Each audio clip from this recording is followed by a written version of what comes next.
우리에게 주시는 하나님의 말씀은 야고보서 4장 11절과 12절 두 절이니까요. 우리 한 목소리로 함께 합독하도록 하겠습니다. 함께 읽겠습니다. 시작. 형제들아 서로 비방하지 말라. 형제를 비방하는 자나 형제를 판단하는 자는 곧 율법을 비방하고 율법을 판단하는 것이라. 내가 만일 율법을 판단하면 율법의 준행자가 아니요 재판관이로다. 입법자와 재판관은 오직 한 분이시니 능히 구원하기도 하시며 멸하기도 하시느니라. 너는 누구이기에 이웃을 판단하느냐. 아멘. 뒷담화가 무슨 뜻인지 아십니까? 뒷담화. 우리가 쓰는 용어는 호박씨죠. 뒷담화. 이 뒷담화란 말은 사전적인 의미는 이런 의미죠. 남을 헐뜯는 행위가 뒷담화입니다. 쉽게 말하면 그 사람이 없을 때 그 사람에 대해 말하면 그게 뒷담화죠. 특별히 없을 때 했던 말을 있을 때 하지 못하면 그것은 뒷담화입니다. 뒷담화 해본 경험 있으십니까? 질문이 잘못됐죠. 뒷담화 안 해본 적 있으신 분 계십니까? 아마 숨을 쉬고 있는 사람이라면 또 말을 할 수 있는 사람이라면 뒷담화는 기본적으로 깔고 시작하는 것이다. 우리가 이렇게 말할 수 있겠죠. 성경에 하나님께서 그토록 많이 강조하고 또 반복하는 것 중에 하나가 바로 이 뒷담화입니다. 예수님께서는 뒷담화를 하면 반드시 내가 그대로 너를 심판하겠다고 이렇게 말씀하셨지만 우리는 사실 크게 대수롭지 않게 생각을 합니다. 그냥 습관적으로 그냥 자연스럽게 남의 이야기를 하게 되어 있고 남의 이야기할 때도 항상 칭찬은 거의 0.0000001%고 부정적인 게 99.99999%일 확률이 높죠. 특히 인터넷상에서 보면 이 인신공격이나 허위사실을 유포하거나 또 게임하다가 보면 부모님 안부를 그렇게 묻는데요. 나는 게임하다가 부모님 안부를 왜 이렇게 묻나 이렇게 물어보니까 이게 여기서 말하는 안부는 부모님을 욕하는 거라. 너가 엄마 너가 아빠 이런 식으로 게임상에서 서로가 부모를 욕한답니다. 때로는 유명인들이 이런 문제 때문에 우울증 또 공황장애를 겪기도 하고 심지어는 자살로 목숨을 끊는 일이 비일비재하게 일어나죠. 인터넷뿐만이 아닙니다. 리서치 결과를 제가 이번 주에 찾아보니까 34% 정도 되는 사람이 하루에 3분 정도 남에 대한 험담, 비방을 한다고 해요.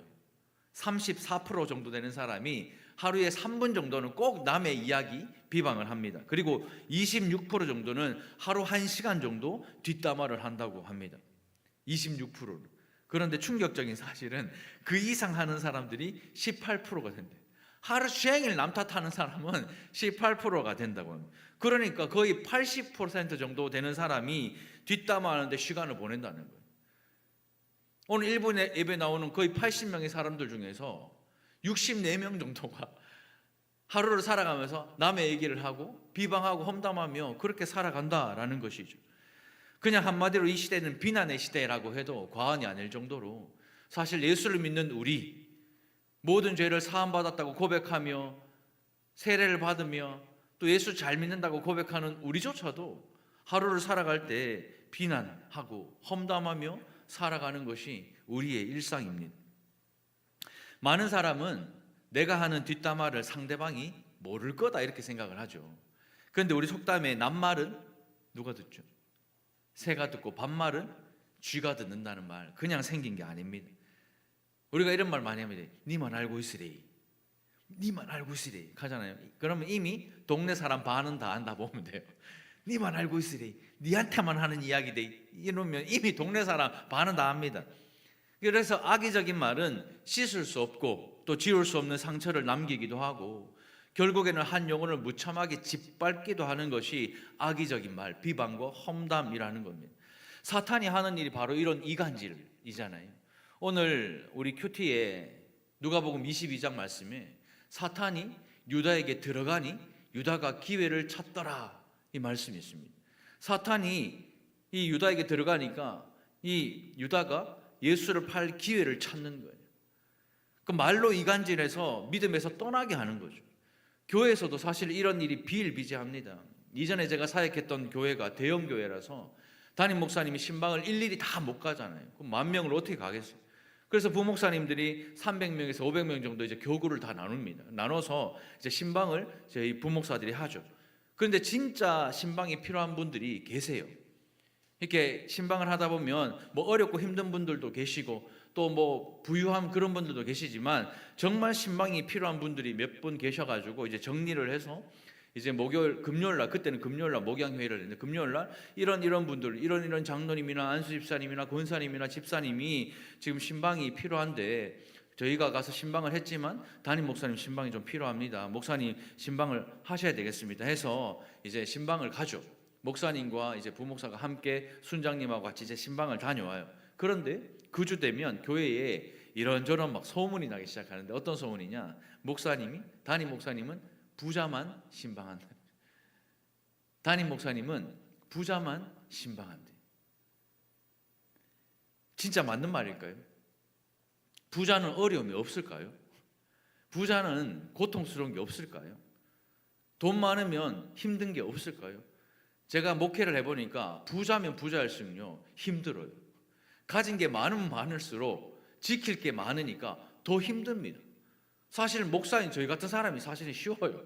지킬 게 있습니까? 가진 게 있습니까? 몸뚱아리 하나밖에 없기 때문에 몸을 잘 지키세요. 최성강 목사님 아시겠죠? 몸을 잘 지키십시오. 최 목사님 지금 몸이 좀 안 좋아요, 여러분들. 어지러움증이 좀 심해서 기도가 많이 필요합니다. 제가 2부 때는 이 얘기 안 할게요. 1부니까 여러분들에게 말씀드립니다. 지금 좀 많이 안 좋으시거든요. 그래서 위에서 기도를 진짜 해주셔야 돼요. 근데 진짜 신방이 필요한 분들이 계시죠. 예전에 대구에서 제가 이제 전도사로 여기에서 사역할 때 제가 합신도에서 들었던 이야기, 실제로 있었던 이야기인데 새벽 기도를 마치고 이제 목사님이 운동을 하시는 거예요. 러닝을 이렇게 하는데 대구역 주변에서 이제 러닝을 하다가 그 교회 성도랑 마주친 거예요. 그래서 목사님은 러닝을 하다가 저도 러닝은 아니지만 워킹 하다가 달성공 가면은 권사님도 만날 때 있으면 이렇게 인사를 하거든요. 그 목사님도 러닝을 하다가 대구역 주변에서 러닝하다가 이제 성도와 마주쳐서 인사를 하고 그냥 아무렇지 않게 러닝을 이어갔어요. 근데 그 주에 교회에 목사님이 집창촌에서 나오더라. 그 대구역 맞은편에 있는 그 있죠. 진짜 맞는 말일까요? 왜 이런 말이 나올까요? 잠언 20장 19절입니다. 같이 한번 읽어볼까요? 시작. 험담하며 돌아다니는 사람은 남의 비밀을 새게 하는 사람이니 입을 벌리고 다니는 사람과는 어울리지 말아라. 잠언에 이런 말씀이 있어요. 남을 험담하며 돌아다니는 사람은 남의 비밀을 새게 하는 사람이니 입을 벌리고 다니는 사람과는 어울리지 말아라. 이런 말씀이 있습니다. 탈무드에 보면요 정말 재밌는 내용이 나오는데 이런 말이 있어요. 살인을 하는 것은 한 사람을 죽이는 일이지만 험담하는 일은 세 사람을 죽이는 일이다. 이런 말이 있어요. 탈무드에. 이 말이 뭡니까? 험담을 하는 사람, 험담을 듣고 있는 사람, 험담의 대상이 되는 사람, 이 세 사람을 모두 죽이는 것이 비난, 험담이라는 거예요. 이런 사람에게 예수님이 하신 말씀이 내가 그대로 심판하겠다 하신 말씀입니다. 사실 목회자인 우리가 이 부분에서 사실은 제일 취약합니다. 목회자는 사람을 만나고 또 말을 많이 하잖아요. 그러다 보니까 자연스럽게 그 사람의 면면을 다 볼 수 있어요. 어떤 생각을 가지고 있는지, 그 사람의 신앙은 어떤지, 믿음의 수준은 또 어떤지 여러 가지로 그 사람을 판단하고 결국 내 마음과 맞지 않거나 내 생각과 맞지 않으면 그 사람이 없는 자리에서 그 사람의 이야기를 꺼내고 다른 사람에게 동의를 얻어냅니다. 디모데후서에서 보면 말세가 다가오면 서로 비방한다 이렇게 기록하고 있어요. 세상의 끝이 다가올수록 이런 일들이 비일비재하게 일어난다라고 성경은 말합니다. 아마 사도 바울이 이 일의 가장 큰 증인이 아닐까 싶어요. 얼마나 비방을 많이 당하고 매도 얼마나 많이 맞고 심지어는 제자도 아니면서 무슨 설교하고 무슨 말씀을 전하냐, 무슨 자격 있냐 이렇게 비난받기도 했고 저 사람은 돈을 사랑하는 사람이다 이렇게 참 근거 없는 뒷담화의 희생양이 사도 바울이었습니다.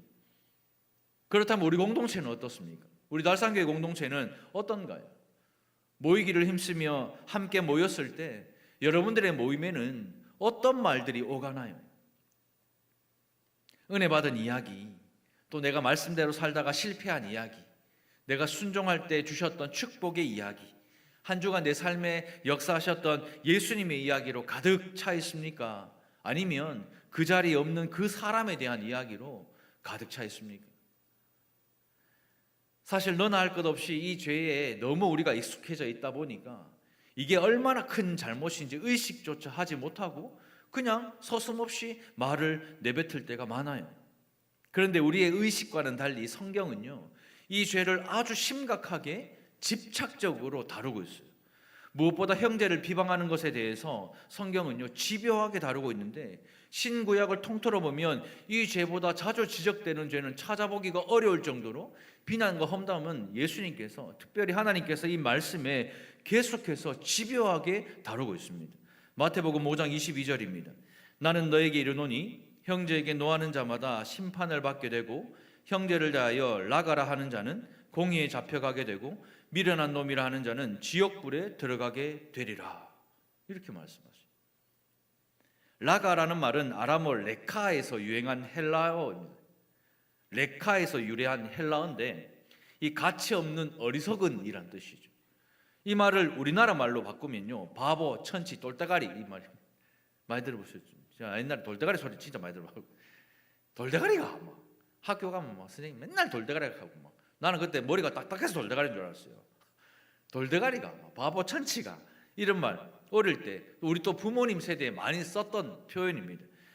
유대인들 사이에서는요, 상대방을 경멸하거나 욕할 때 이 라가라는 말을 많이 사용했다고 합니다. 예수님은 왜 이런 말들이 가볍지 않은 죄라고 말씀하셨을까요? 그것은 상대방의 인격과 존재를 모욕하는 것이기 때문에 예수님과 하나님께서는 이 비방과 험담에 대한 이 말씀을 계속해서 경고를 하는 것이죠. 결국 뭡니까? 하나님의 형상을 닮은 그 사람을 저주하는 것은 하나님을 저주하는 것이기 때문에 이것을 비방하지 말고 험담하지 말아라고 집요하게 우리에게 말씀하는 거죠. 그렇다면 이 악한 죄악을 어떻게 해야 멈출 수 있을까요? 오늘 말씀은 그 고민에서부터 시작이 되었는데 첫 번째는 이겁니다. 같이 한번 읽겠습니다. 시작. 사랑합시다. 다시 한번 시작. 사랑합시다. 우리 옆에 있는 분 보시고 시작. 사랑합시다. 네. 사랑합시다. 우리가 교회에서도 인사할 때 뭐 사랑합니다, 축복합니다, 기도합니다. 그러니까 인사말로 인사를 하지만 오늘 본문에서 비방하지 말라는 말은 남에 대해서 나쁘게 말을 만들지 말라라는 뜻입니다. 은근히 남을 비난하는 말을 하고 그 말을 듣는 것을 즐거운 일로 여기는 사람들을 향해서 성경은 단호하게 이 죄악을 지적하고 금지하는 거예요. 이런 비방의 대상은 대부분 그 자리에 없는 사람일 경우가 많죠. 없다 보니까 비방당하는 사람은 자신의 입장을 설명을 할 수가 없으니까 그 자리에 없는 것을 기회로 남을 헐뜯는 일을 하는 것, 그것이 비방이고 험담인 거예요. 근데 진짜 신기한 것은 그렇게 비방하고 험담을 누가 하잖아요.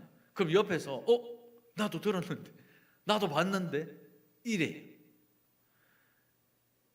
너도 나도 한마디씩 보태는 거죠. 비방하는 것은 2000년 전이나 지금이나 똑같은 동일한 문제입니다.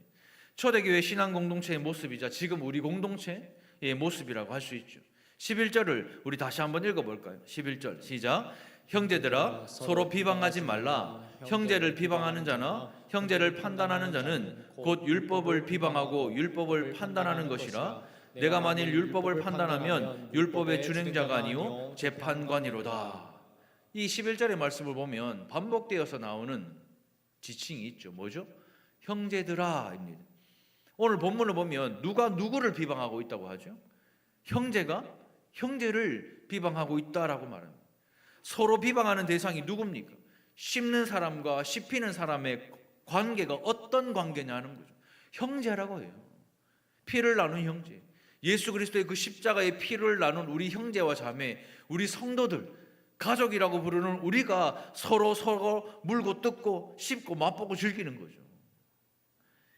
이 어리석은 짓거리를 멈추도록 하기 위해서 야고보가요 어떻게 부릅니까?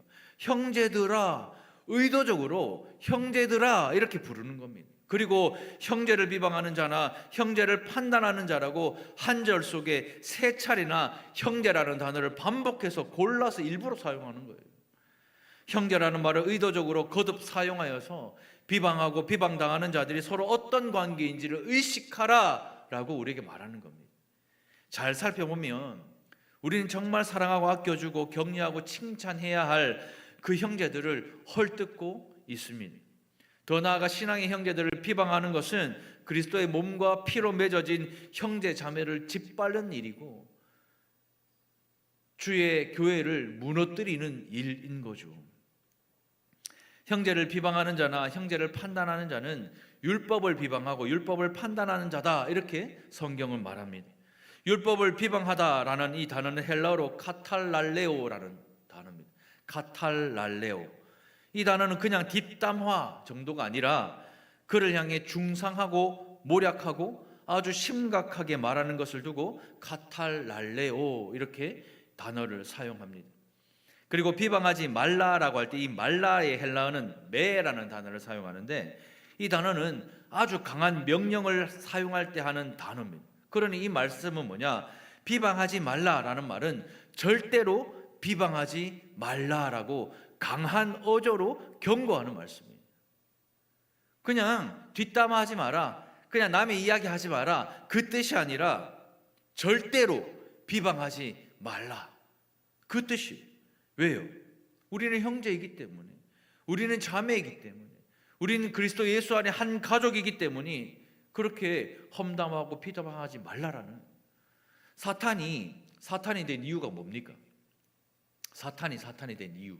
사탄을 디아볼로스 이렇게 부르잖아요. 디아볼로스. 이 단어의 의미가 뭡니까? 중상, 모략하는 사람, 회방하는 사람, 이간질하는 사람을 디아볼로스 이렇게 표현을 합니다. 사탄이 하는 일이 이런 일이죠. 우리가 그 사람이 없을 때 뒷담화를 하는 것은 하나님의 영이 아니라 사탄의 영에 지배당하고 있다는 것을 스스로 보여주는 거죠. 예수 그리스도의 십자가의 대속으로 하나님의 자녀가 된 우리에게 사탄이라고 말할 정도로 왜 이렇게까지 강력하게 말씀하실까? 우리가 다른 사람을 뒷담화하며 성경은 우리에게 사탄이라고 말할 정도로 왜 이렇게 강력하게 말씀하시는가? 그것은요, 단순히 형제 자매이기 때문에 비방하지 말라, 이것은 세상과 무슨 차이가 있습니까? 가장 큰 차이가 바로 서로라는 거예요. 서로. 비방하는 자는 비방을 멈추는 것이 아니라 서로 비방하지 말라라는 거예요. 우리는 다른 어떤 사람이 뒷담화를 한다고 생각하지 나는 아니라고 생각해.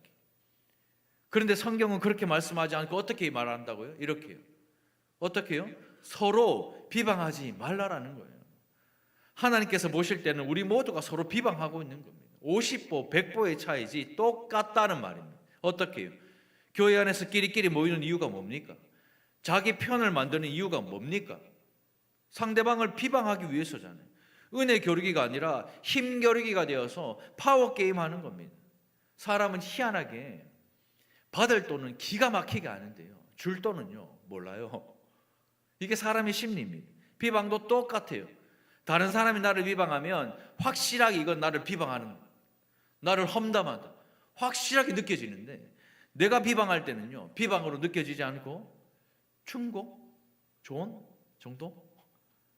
그잖아요. 안 그렇습니까?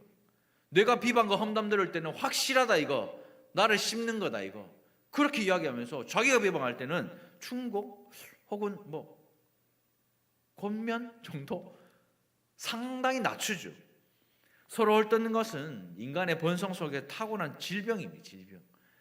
아이를 키워보니까 누가 가르쳐주지 않아도요 혼내잖아요. 그러면 동생이요 손가락을요 누구한테 해요?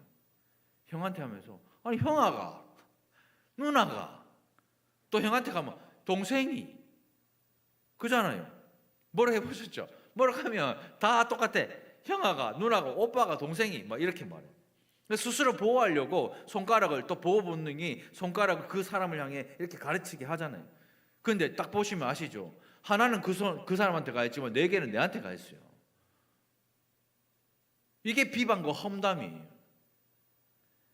결국 가장 사랑해야 할 그리스도 예수의 피를 나눈 형제와 자매가 서로 서먹한 관계가 되는 거죠. 전후에는요 훈련에서 생기는 게 아닙니다. 전후에는 진짜 전쟁터에서 죽을 고비를 함께 넘기고 함께 어려운 시기를 보내야 전후회가 생기는 거예요.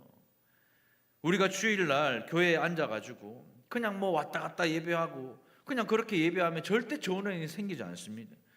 그러니 헐뜯는 일을 하고 그러니 비방하고 판단하는 거죠. 우리 성도들이 어려움을 당했을 때 그 전쟁과 같은 영적 전쟁터에서 우리가 함께 동참해서 함께 중보하고 함께 기도하고 함께 회복하고 함께 치료되고 함께 살아나는 것들을 함께 경험해야 우리한테 믿음의 전우회가 생기는 겁니다. 그 믿음의 전우회가 생겨야 내 간쓰레기 다 빼줘도 아깝지 않은 사람이 되는 거예요. 그렇지 않으니 험담하고 비방하는 거죠. 그러나 내가 힘들 때, 죽을 고비를 넘길 때, 삶에 지쳐 쓰러질 때, 수술을 앞두고 있을 때, 큰일을 앞두고 있을 때, 그때 서로가 함께 기도하고 신방하고 예배드릴 때 옆에 앉아서 손 한번 잡아줄 때, 그렇게 우리가 서로 사랑할 때 이 악한 죄악을 멈출 수가 있는 거예요. 비방할 만한 일이 없어서가 아니라 다 연약하고 다 부족하기 때문에 사랑하는 거예요. 차가운 세상이 아니라 따뜻한 마음으로 사랑할 때 비방당하던 내가, 비방당하던 그 사람이 변화되고 온전한 사람으로 세워질 것입니다. 우리 달산교회 공동체가 하나님의 사랑으로 서로를 품고 배려할 때 저는 아름다운 공동체가 될 줄로 믿습니다. 사랑하는 공동체가 될 줄로 믿습니다.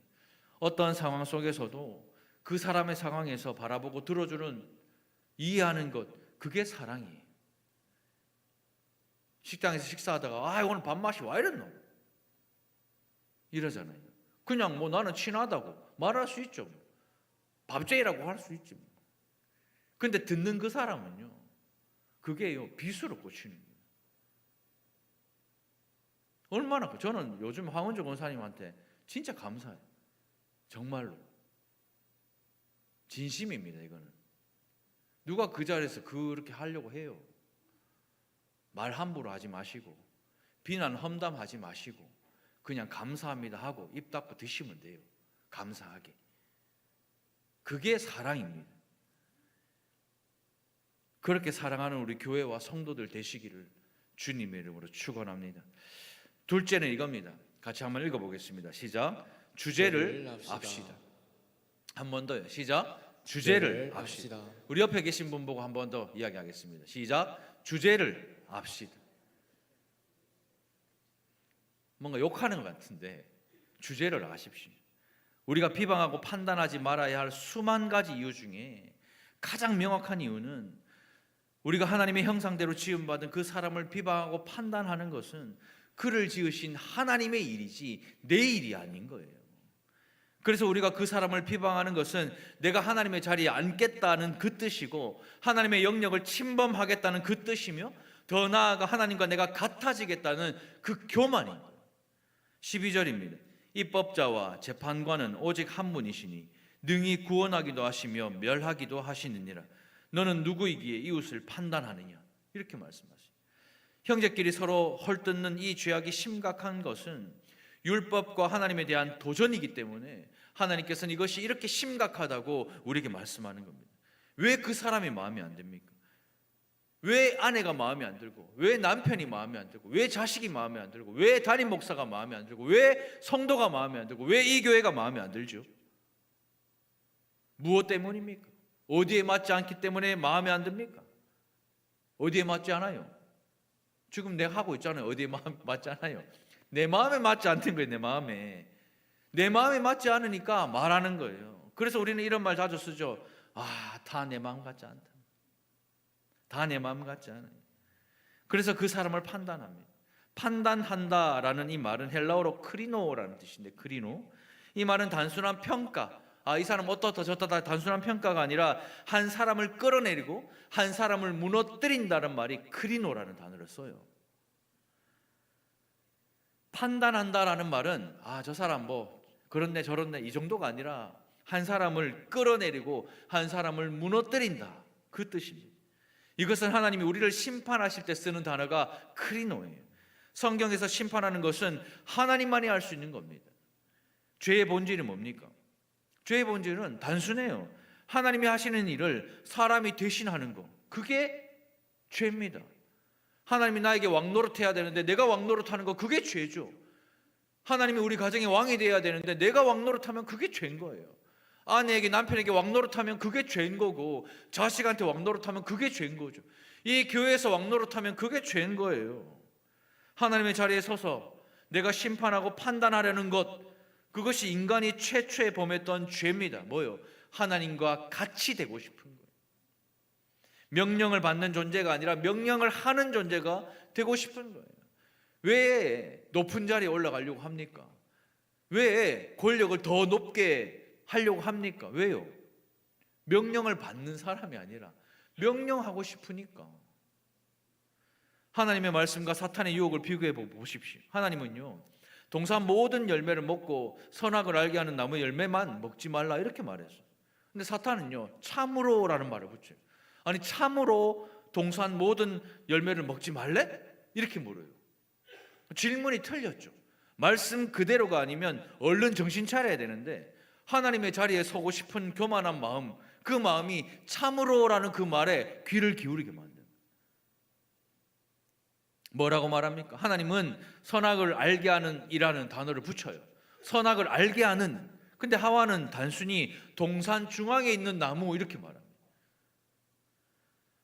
하나님은 먹지 말라 이렇게 얘기했는데 하와는 먹지도 말고 만지지도 말라 이렇게 말했대요. 하나님은 반드시 죽는다 이렇게 이야기했는데 하와는 죽을까 하노라 이렇게 이야기. 참으로라는 이 한마디가 하나님의 말씀을 이렇게 왜곡해버리는 거예요. 하와가 자기 주제를 잊어버리니까 하나님의 말씀을 자기에게 맞게 딱 각색하고 결국 그 뱀의 유혹에 넘어가서 먹음직도 하고 보암직도 하고 지혜롭게 할 만큼 탐스럽게 보여가지고 결국에는 먹고 남편에게도 주죠. 먹고 바로 일어난 일, 그 일이 뭡니까? 바로 판단하는 일. 뭐요? 당신이 주신 저 여자 때문에 내가 먹었습니다. 이렇게 해요. 그전에는 예뻐 죽겠고만 내 갈빗대로 만들어가지고 막 똑같이 생겼죠. 진짜 예뻐 죽겠는데 이제는 당신이 내게 주신 저 여자 때문에 내가 먹었다 이런 말을 합니다. 여자를 판단하고 또 하나님을 비방하고, 가인은요 동생을 때려 죽이고도 내가 동생을 지키는지 아냐고 판단하면서 인류의 모든 역사가요 그 뒤로 비방과 판단으로 막 얼룩지기 시작한 거예요. 우리를 판단하실 수 있는 분은 하나님이십니다. 내 생각에는 내 기분이 아니라는 거죠. 우리를 판단하는 규범은 하나님의 말씀이에요. 내 생각에는 내 판단이 아닙니다. 우리가 교회에서 어떤 일을 할 때 방식이 다를 수는 있어요. 방법이 다를 수는 있습니다. 그러나 그거는 방식과 방법의 문제이지 진리의 문제가 아닌데, 그 방식과 방법이 다르면 그 사람을 판단하고 그 사람을 정죄하는 그 죄를 저지르는 거예요. 그리고 우리가 연약하니까 기분이 태도가 돼가지고 회의할 때나 무슨 일 할 때나 기분이 나빠. 얼굴에 인상 탁 쓰면서요 탁 앉아있는 거 보면 참 주제를 몰라. 내 느낌이나 내 기분은 도도가 아닙니다. 절대로 자기 기분에 따라서 형제 자매를 정죄할 수 없는 거죠. 하나님만이 상대방과 나의 삶을 판단하실 수가 있는 겁니다. 하지만 주제를 파악 못하면 이런 죄를 반복해서 범하게 되는 겁니다. 그렇다면 주제를 알기 위해 어떻게 해야 되는가? 첫 번째는 이것입니다. 한번 읽어보겠습니다. 시작. 남의 허물이 보일 때 자기 자신을 보십시오. 남의 허물이 보일 때 자기 자신을 보십시오. 예수님께서 말씀하셨습니다. 형제의 눈 속에 있는 티는 보면서 어찌하여 내 눈 속에 있는 들보를 깨닫지 못하느냐 이렇게 말씀하시죠. 이 설교는 저 사람 들어야 되는데, 남편이나 아내가 들어야 되는데 이렇게 생각하는 분들 많으십니다. 아니에요. 나를 향한 하나님의 말씀으로 들어야 하나님의 음성으로 들려오는 거예요. 아이를 키워보니까 하는 짓이 누구랑 똑같아요? 누구랑 똑같죠? 자, 솔직하게 얘기하세요. 자식 키워보면 누구랑 똑같아요? 예수님하고 똑같죠? 누구랑 똑같습니까? 부모랑 똑같은 거예요. 저랑 똑같습니다. 거울 보는 거예요. 그래서 화가 나는 거예요. 그래서 열이 받는 거예요. 그래서 애들한테 막 화를 내는 거예요. 왜요? 너무 똑같으니까 열받아가지고. 허물이 보인다면 정말 참기 힘들 정도로 비난의 대상이 있다면 나를 거울로 여기고 자기 자신을 보십시오. 목사가 설교를 준비하고 설교할 때요, 이 표적 설교처럼 오늘 내가 막 누구 들으라고 그 사람한테 눈 막 계속 요래가 막 예? 예? 예? 이렇게 한다면 저도 제 주제를 모르는 거예요. 내 자신을 거울로 삼아 말씀을 준비하는 거죠. 그래서 제 설교의 예화가 항상 제 주변 이야기가 많은 겁니다. 제 가족 이야기가 자주 등장하는 거예요. 험담 아닙니다. 우리 가족 여러분들 오해하지 마세요. 두 번째는 이겁니다. 같이 한번 읽어보겠습니다. 시작. 우리 가운데 예수님이 앉아 계신다고 생각하십시오. 두 번째는요, 우리 가운데 예수님이 앉아 있다고 생각하면 됩니다. 비판을 하면 그 비판으로 비판을 받는다고 엄중하게 말씀하시지만 우리가 가볍게 받아들이는 것은 예수님을 의지적으로 인식하지 않기 때문이에요. 우리의 대화 가운데, 우리의 가정 가운데, 남편과 아내와 자녀와 부모 가운데, 이 교회의 모임 가운데 예수님을 의지적으로 인식하지 않기 때문에 비판과 험담이 오가는 거죠. 그런데 예수님이 앉아 계신다고 생각해 보십시오. 네 말도 내 말도 달라집니다. 가정의 언어가 달라지고, 직장의 언어가 달라지고, 부부간의 언어가 달라지고, 교회의 언어가 복음의 언어로 변하게 될 줄로 믿습니다. 세 번째는 이겁니다. 같이 한번 읽어보겠습니다. 시작. 정의감이 아닌 사랑으로 사람을 세우십시오. 정의감으로는 사람을 세울 수 없어요. 만약 예수님이 정의감으로 진짜 가득 차 있었더라면 우리 모두는 끝장났을 겁니다. 비판으로 사람을 변화시킬 수는 없습니다. 사람을 변화시키는 것은 사랑으로 기다리는 거예요. 사랑으로 감싸주는 거예요. 하나님은 사랑이시니 우리도 서로 사랑해야 주제를 알게 될 것입니다. 그러니 정의감이 아니라 사랑으로 그 사람을 세워주십시오. 정의감이 아니라 사랑으로 이 교회를 세워주십시오. 오늘 이후로는 서로 헐뜯지 마십시오. 부부간에도, 부모 자식 간에도, 친척 간에도, 무엇보다 교회 안에서 우리 서로 헐뜯지 마십시오. 주제를 잘 알아서 서로 격려하고 위로하고 세워주는 그런 달산교회가 되기를 주님의 이름으로 축복합니다. 말씀을 맺겠습니다. 비판과 판단은 결코 가벼운 죄가 아니에요. 심판의 날 심판의 재료가 될 것인데 우리가 얼마나 그 재료를 지금 잘 준비하고 있는지 한번 여러분들 스스로 보십시오. 비판과 판단을 멈추기 위해서는 사랑합시다. 그리고 우리 주제를 압시다. 남의 허물이 보일 때 자기 자신을 보고 우리 가운데 예수님이 앉아 계신다고 생각하고 정의감이 아니라 사랑으로 사람을 세우는 우리 달산교회, 그런 여러분들의 가정, 그런 이번 한 주가 되기를 주님의 이름으로 축복합니다. 우리 시간 말씀을 생각하면서 같이 한번 기도할까요?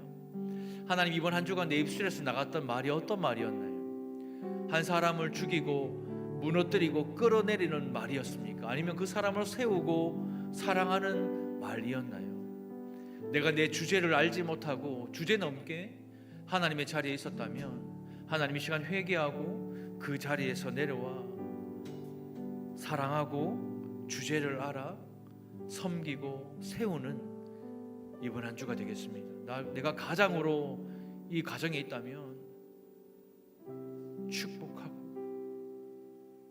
사랑하는 말로 가정을 세우고, 이 가정의 엄마로 하나님이 세우셨다면 축복하고 격려하는 마음으로 우리 가정을 세우고, 이 가정에, 이 교회의 담임 목사와 교역자와 장로와 지도자로 세우셨다면 내가 사랑하고 주제를 알아 이 교회를 세우고 더욱 따뜻하게 만드는 그런 한 주가 되게 해달라고 우리 결단하고 회개하면서 우리 시간 기도하며 나갑니다. 우리 시간 주여 은혜를 주시옵소서. 우리 한번 부르짖고 함께 기도하겠습니다. 주여 은혜를 주시옵소서. 하나님, 이번 한 주간 우리의 입술에서 선포되는 말씀이 어떤 말이었나요? 한 사람을 끌어내리고 한 사람을 넘어뜨리고 한 사람을 무너지게 하는 말이었습니까? 아니면 그 사람을 세우고 그 사람을 높이며 하나님께 영광을 돌려드리는 그런 대화가 오갔습니까? 하나님, 이 시간 우리의 삶을 돌아보며 하나님 우리의 삶을 돌아보며 우리의 언어 생활을 돌아보며 하나님 비판과 판단은 결코 가벼운 죄가 아니라고 말씀하셨고 심판의 날 심판의 재료가 될 것이라고 말씀하셨고 비판과 판단을 멈추기 위해 사랑하라 말씀하셨지만 여전히 우리는 사랑하지 못하고 여전히 우리의 주제를 알지 못하여서 남의 허물이 보일 때 자기 자신을 보지 못했습니다. 우리가